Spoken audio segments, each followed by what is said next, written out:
swivilelo mbilwini ya mino ya byela mani yen'wini na swivilelo mbilwini ya mino ya byela mani yen'wini ni rwale ku tika vakokwani kumbe i mijiwa ni nga nawu ni rwale ku tika vakokwani kumbe i mijiwa ni nga nawu hambi no zama swa mina swi fambe a swi fambe hambi no zama swa mina swi fambe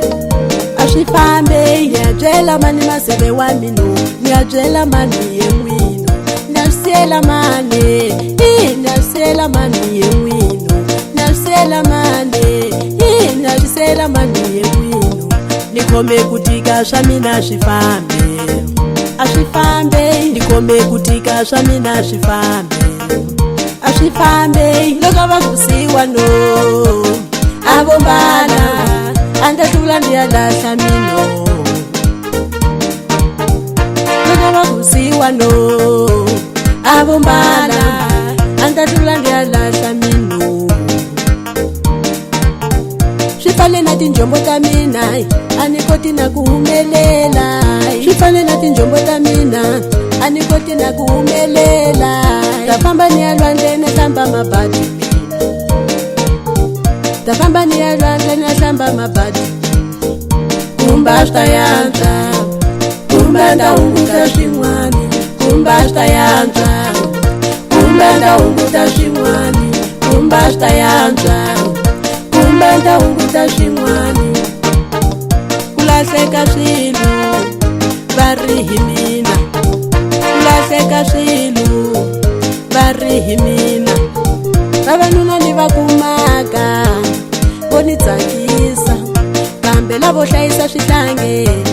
ni hava manani vavanuna ni va kumaka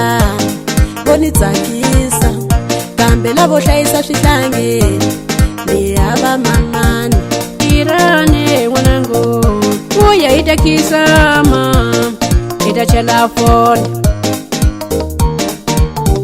tirane n'wananga uya hi ta kisama hi ta chela foni selenzile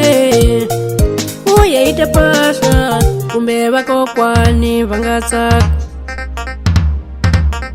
selenzile uya hi ta pasa kumbe vakokwani va nga tsaka